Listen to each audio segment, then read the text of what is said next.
After I take a sharp intake of breath, life flows through me. My eyes pop open suddenly. All I see is flushed with crimson for a moment, but it fades as my eyes remember how to focus. The formlessness resolves into a grisly image. That of the Senecan that choked me, now dead. His eyes are fixed upon a point behind me, and his mouth lies agape with one of the wooden replica rifles stuck clean through his soft palate. Flies have already found his face. Startled, I back away, and the chain around my ankle pulls taut, preventing me from moving much at all. Around me are the remnants of a death storm. Red-coated bodies litter the battlefield, and there's a patch of grass that has been lit aflame. The black smoke that rises from it fuses with the gray mists and envelops me and the corpses around me. All is bleak and dead, until I register some movement to my left. It's Caleb. Thank Brother Autumn he survived as well. I watched you die, Caleb says, staring at me in disbelief. I return his expression with one of my own before shaking my head. No, not dead. It was dark and hot. I think I was dreaming. I point to the Senecan with the wooden replica rifle through his face. Or work. He doesn't nod, but moves his head slightly upward in a way to acknowledge that it was. That's 2 times Caleb has saved my life. I owe this man everything, and I've known him less than a day. We're laid up in a small crater deep enough to submerge a pair of boots. Water and blood pool here. The thunderbolts of cannon fire are relentless, but so too are the Senecans. Another wave is birthed from the fog of war, and once again, with their bayonets raised, they charge straight toward us.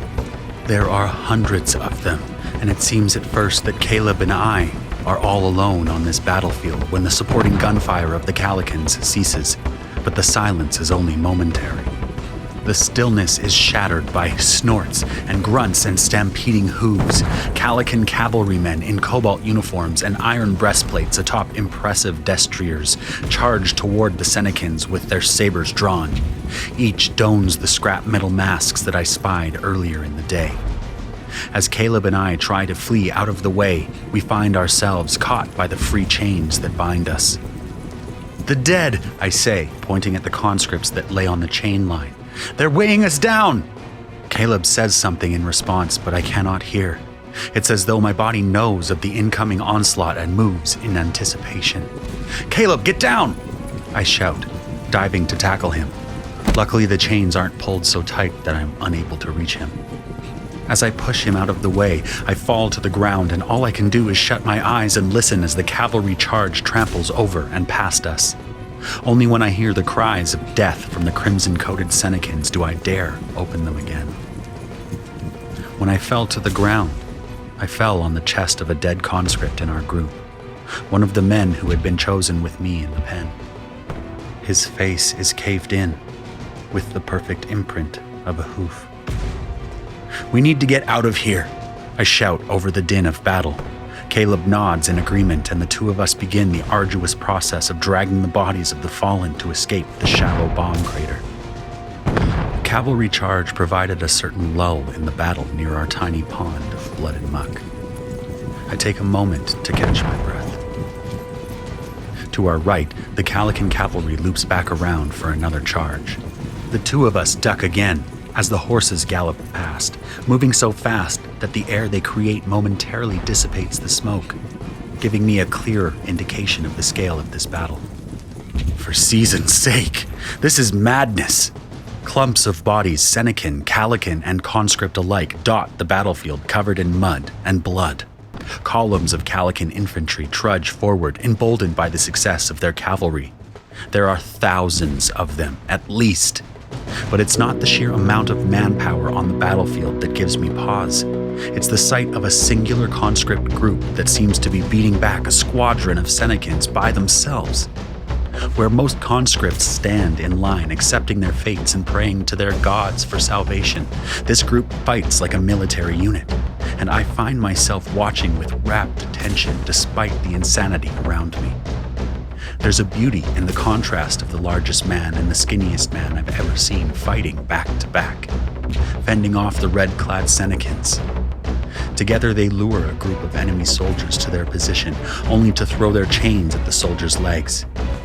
These wrap around their enemies like metal vines, tripping them and pulling them into the muck.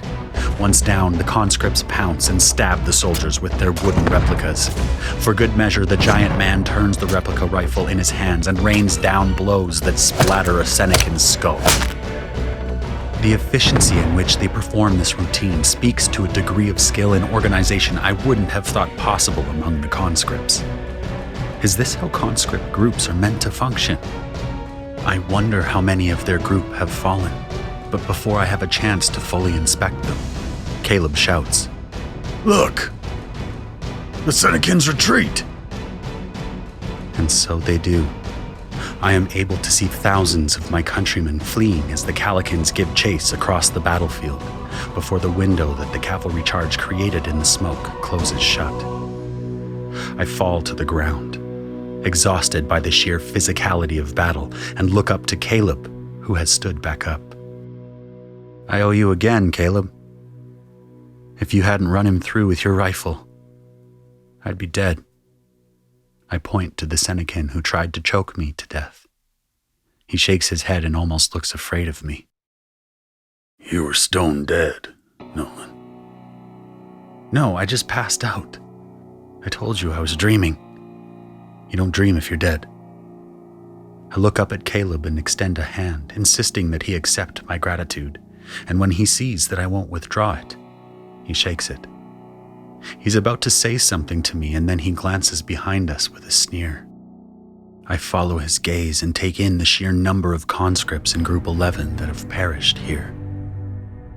Most lie dead, their bodies frozen in unnatural positions. So much death, I muse. Caleb simply grunts. I worry that I should look like I'm mourning them, but instead I feel joy at being alive. It's perverse, and guilt washes over me. "Come on, lad. We need to get the other survivor." He's cut off mid-sentence as Guard Lieutenant Hoods appears with his retinue in tow. "You there! Where's your group's kappa?" Both of us shake our heads and he seems dissatisfied. He points at both of us simultaneously with his pointer and middle fingers and says, "Unlock them." One of the men in his retinue approaches our ankles with a key. Hoods' gaze features on me.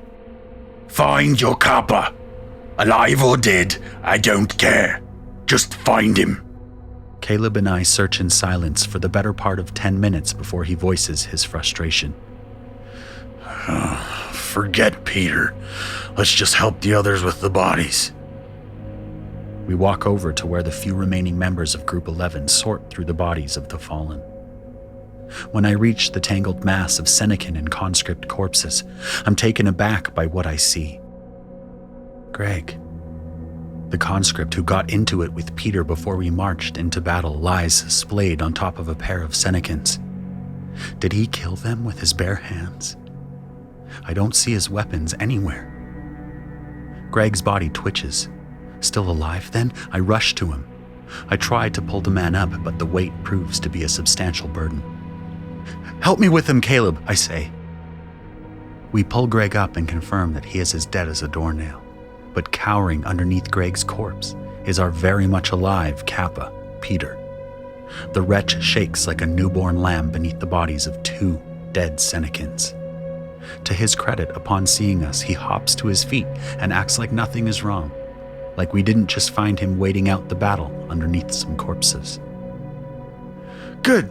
The 2 of you survived." He looks toward me. "Now you'll have your pick of the boots, but you'll have to help with the bodies first." He gestures toward the dead conscripts we still haven't had a chance to sort. "I'm sure you can find yourself a nice pair." He stalks off, assuming his role of Kappa and walking with the confidence of someone who has figured out how to beat the system. I turn to Caleb and the two of us share a look before I say, "We've got to get out of this group."